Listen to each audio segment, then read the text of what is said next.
Over the past 50 years, thanks to the support of our community, WNIN has kept local programming alive. Member support is our largest source of revenue. Viewers like you who support the programs on WNIN make a difference.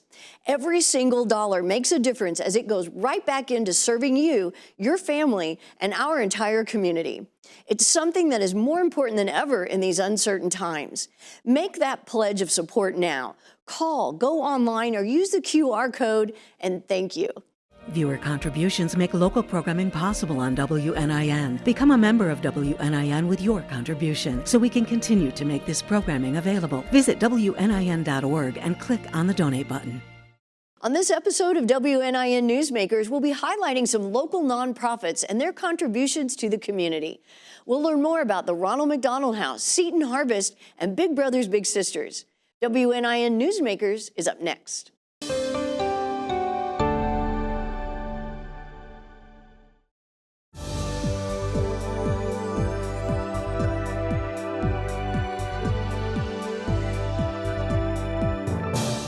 Welcome to WNIN Newsmakers. I'm April Nading. Barb Abel, Development Manager for our local Ronald McDonald House, joins us now. Thank you so much for being here. Thank you for having me. So tell me a little bit about what the Ronald McDonald House does and who do you serve?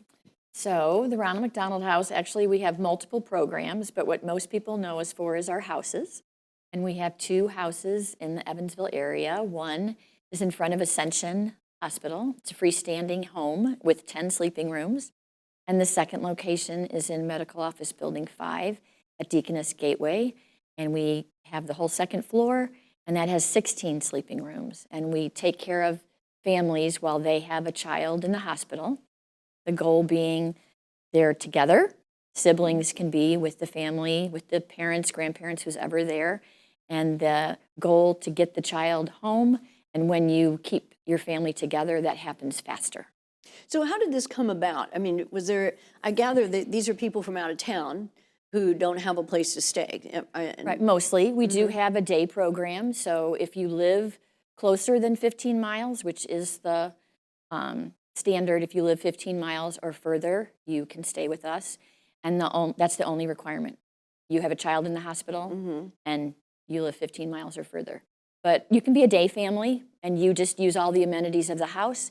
You just don't stay overnight if you live closer than that. Okay, and so that probably gives them a good place to go take a nap, maybe have a snack, or just... If you have a child in the NICU, you get to see your child like on a 3-hour rotating basis, and you get to be with them for about an hour.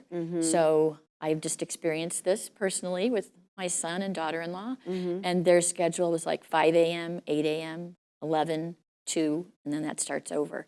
So you want to be by your baby. So you're doing that around the clock. And so to be able to just come to the house and hang out, in between you can eat. If you wanted to shower, whatever you want to do, you can do while you're there, watch TV, relax, be out of the medical setting, and then go back to see your baby. And then you don't, then they're not having to drive back and forth, and who's going to stay, who's going to go. And it's taxing to have a child, especially if you've had a cesarean. And so in and out of the car, and as cold as it's been. So it really is a blessing that we're there. So how do families qualify for that? So there's a social worker at each hospital. I will add also, we take care of the families that use the feeding clinic, the specialized feeding clinic at Ascension.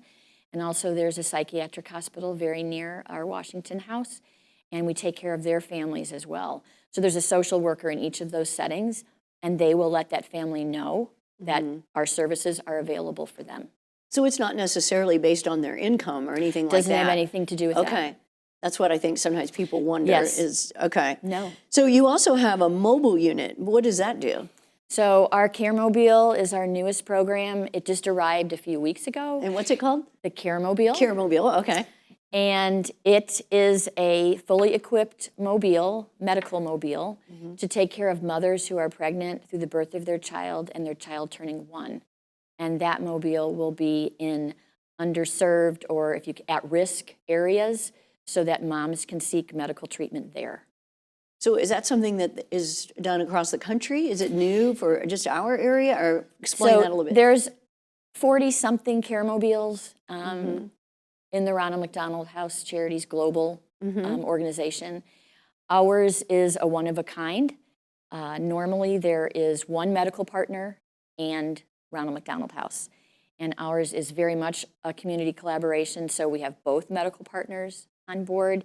Deaconess being the title medical partner, but Ascension is also involved, as well as ECHO, the health department, USI, and so it is definitely a community collaboration. And there's so many people, so many other organizations that want to be involved because the people we will be serving, the women and children we will be serving, many other organizations serve those same people.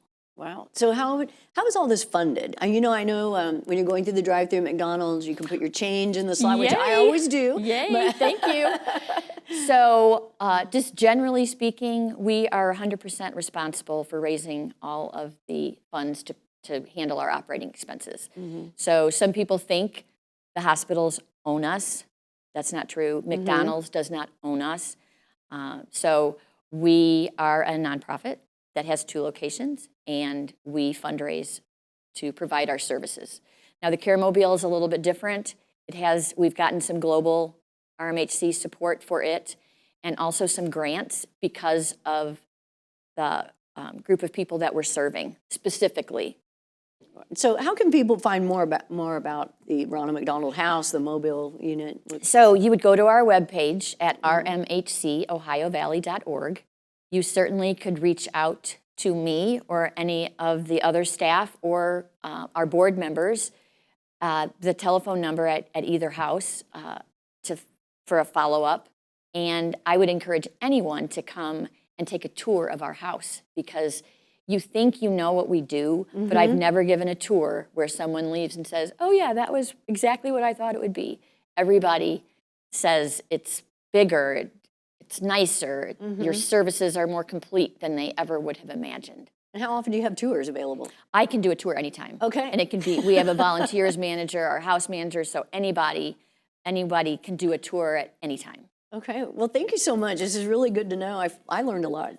Thank you for having me. You're welcome.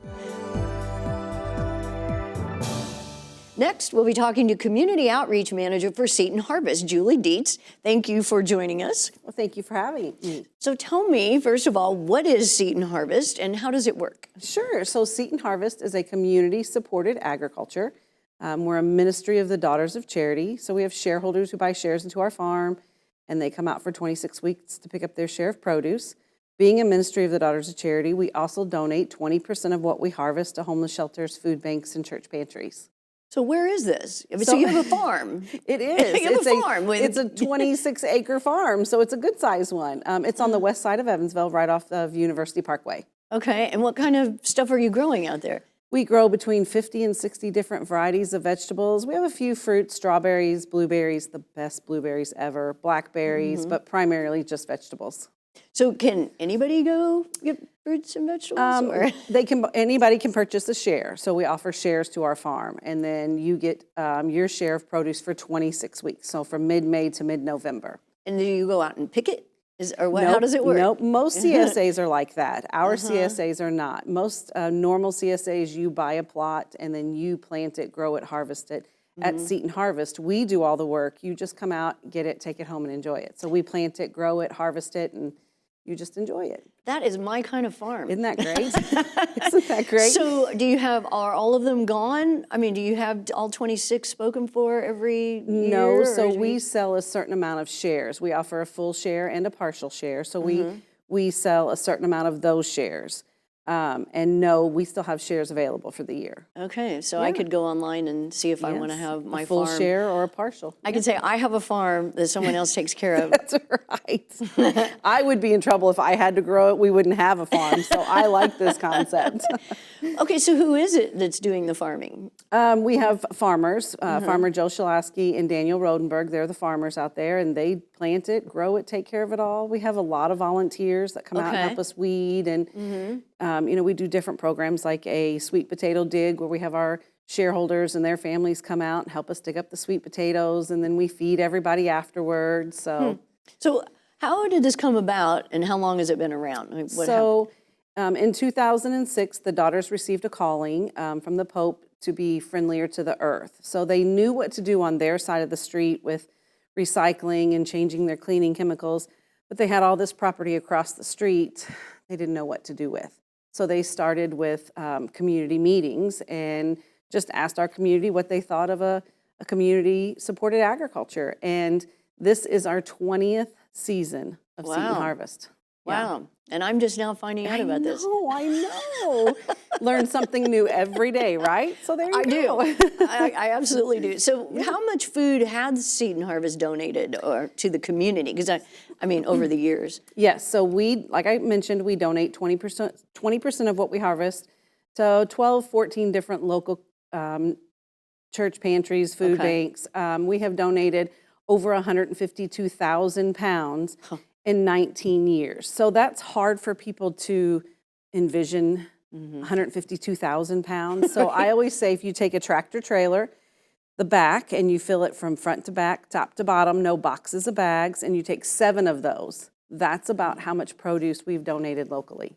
So somebody pays for a share, so that's theirs, and then part of that money, I assume, then goes into taking care of the farm, and then enables you to donate. Is that how it's working? And then the shareholders, if they're on vacation or they're out of town and someone can't take their share, then they have an option to donate their share as well. Okay. Yeah. So what kind of events do you have at Seton Harvest? So we do 2, being nonprofit, we do 2 farm-to-table dinners called our Twilight Dinners a year. We do them in September and October.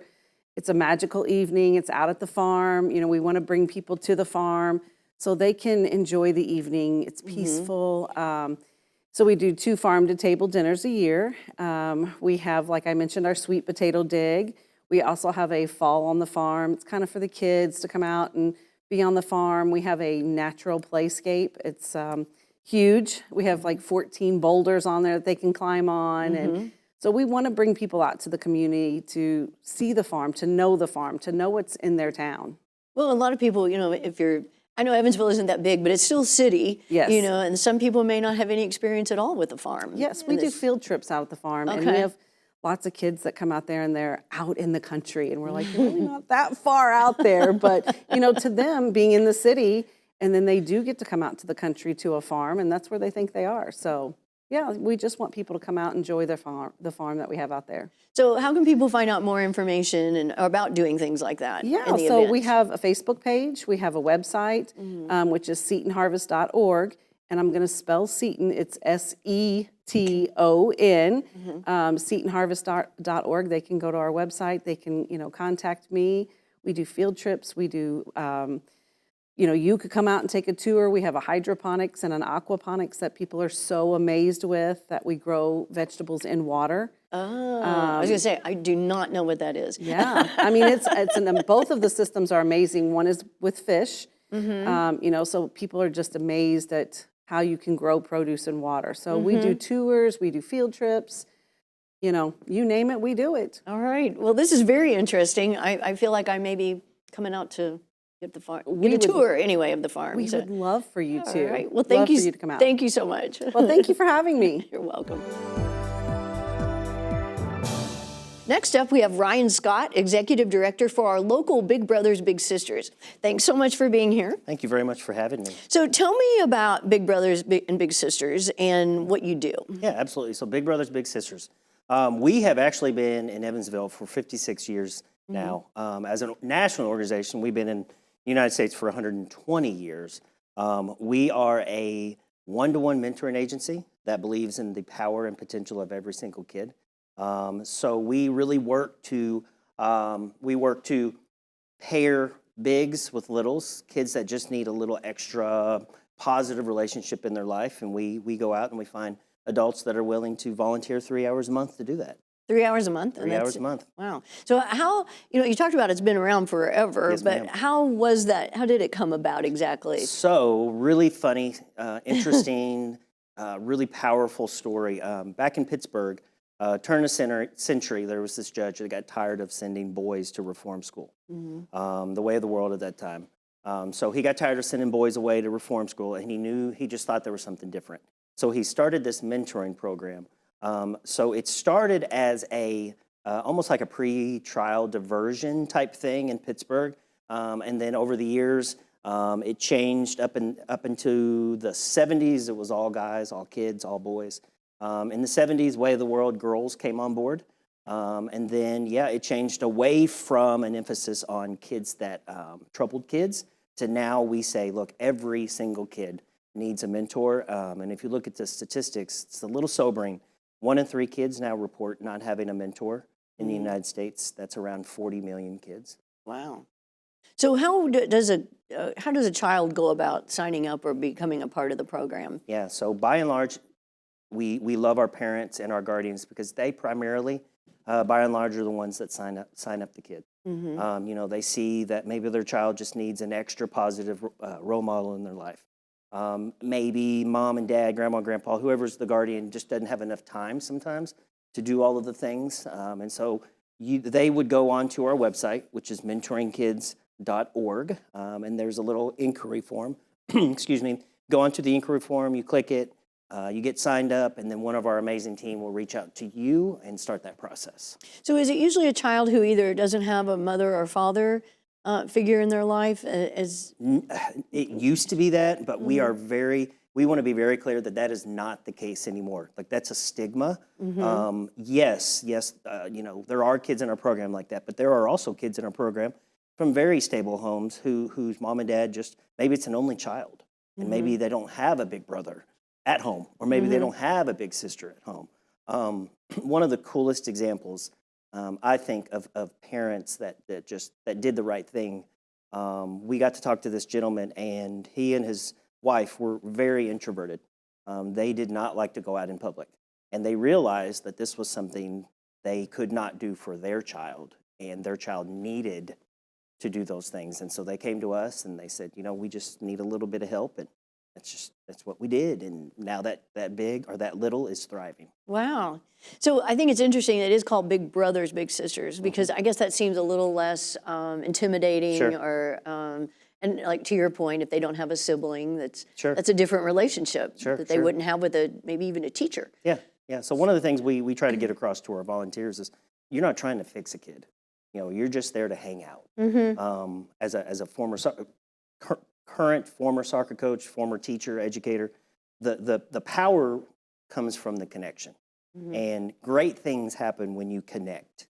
And so really it is nothing more than coming and hanging out for 3 hours a month with a child, doing fun things, maybe just shopping, maybe going to the park, skateboarding, riding a bike, something. But the power comes from those relationships. And it happens organically. It's not something you have to teach yourself or read up on. Literally, you just show up for kids, and great stuff happens. Well, what kind of commitment? I know you said it's 3 hours a month, but what all's involved? Like, is there a training program? Is there? What has to happen? Yeah. So obviously, child safety is our number one priority. Sure. Every kid that comes through our program, we will make sure that they're safe, and we keep them that safe. And so we do rigorous background checks. All of our bigs receive some training, warning signs of trauma, warning signs of sexual abuse. We actually have cultural competency trainings. So if your little is from a different culture than you are, then you have a little bit of understanding. So we really try to prepare the bigs for anything they may encounter. Childhood's messy, life's messy. I'm a dad of 4 girls. Sometimes kids bring stuff to the table, right? And we try to make sure that we equip them with the skills and the knowledge.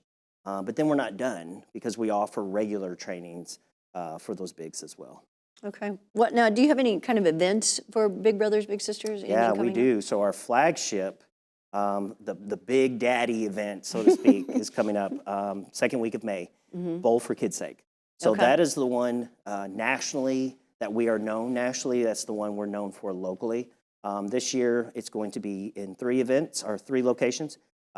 We will have a location in Posey, at Posey Lanes, Franklin Lanes, and the Newburgh Family Entertainment Center. That second week of May. We're bring a team of 6 out for $500. You get a lane for 2 hours. You get to just come out and have a good time, raise some good money, good resources for what we're trying to do. So where does the money go? What is it? 100% it goes back into the program. Every single dollar raised goes back into creating and defending the potential of all kids. Okay. All right. So how can people get more information? You have a Facebook page? So you can follow us on Facebook. We're on LinkedIn. We're on Instagram. Go to our website, mentoringkids.org/bowl. Any questions, reach out to me. You can find me anywhere, Ryan Scott. I would love the opportunity to do that. And I'm assuming you always need volunteers. Always. Always. Always. Yeah. One of our biggest slogans is better together. Say it together. Better together is more than a hashtag. We believe in collective impact. We believe that sustainable impact only comes through partnerships and cooperation and collaboration. So the more people that are willing to, come alongside us, the more kids and lives, hopefully we can change. Okay. Yeah. All right. Well, thank you so much. Thank you very much. Over the past 50 years, thanks to the support of our community, WNIN has kept local programming alive. Member support is our largest source of revenue. Viewers like you who support the programs on WNIN make a difference. Every single dollar makes a difference as it goes right back into serving you, your family, and our entire community. It's something that is more important than ever in these uncertain times. Make that pledge of support now. Call, go online, or use the QR code, and thank you. Welcome to a special segment of Newsmakers where we spotlight a local business. Today we're here with DeAndre Wilson, co-founder of the Bedford Collab. Thank you for joining us. Thank you. Thank you for having me. So tell me about what products or services you provide. So the Bedford Collab project is going to be Evansville's first shared use commercial kitchen. And so the services we provide is a large kitchen facility for food startups to rent the space. They'll pay a monthly rent each month, depending on their package. And they're in that space to develop, create their food product. CPG items, caterers, bakers, food truck owners, farmers, you name it. The whole spectrum of just food entrepreneurship under that roof. So where is this located? So the location of the facility is in the TP Park neighborhood. So south of 41, in that pocket. We're about maybe 2 miles from Haney's Corner, right off of Washington Avenue. So what kind of different businesses do you have doing this? Or, I mean, I gather they're startups. Yeah, they're startups, yep. We're not officially open yet. We're still renovating the building and fundraising for the last part of what we need.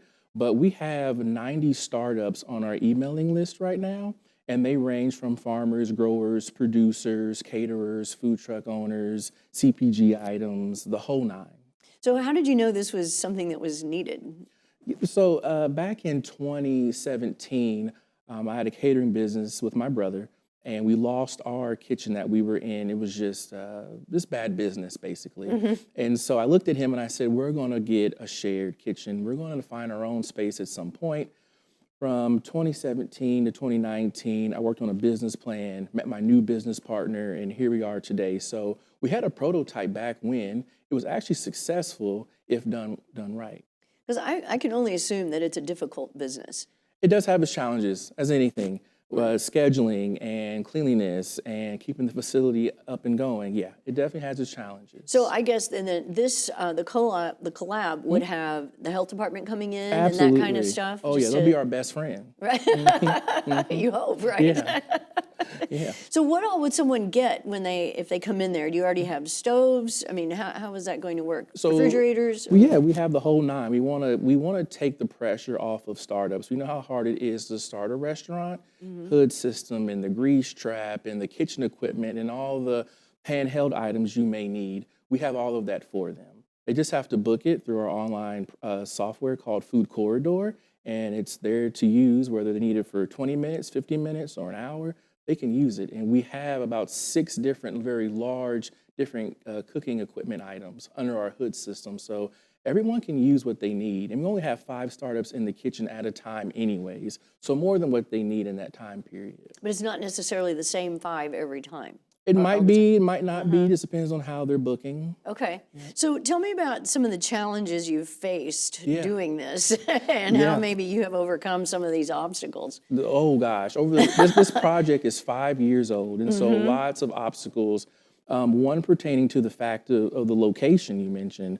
We're on a bad side of town that gets labeled as high crime rate, economically distressed, food desert. So a lot of the questions we were getting is why there? Right. And so we've had to communicate that over the last 5 years, repeated ourselves over and over and over again that area needs some economic development. So that's one obstacle. The second obstacle is simply what is a shared kitchen? And a lot of times learning something new, a lot of people are put off by it. Fear presents itself because the idea of learning something new could be difficult. So that's an obstacle. But the major obstacle, I would say, is fundraising. We had a fiscal agent in 2020, Habitat of Humanities, that helped us with our initial seed funding. But after that, they were pretty much done. Our Habitat here doesn't focus on economic development, but we are so appreciative of what they've done for us. But we needed to find another fiscal agent.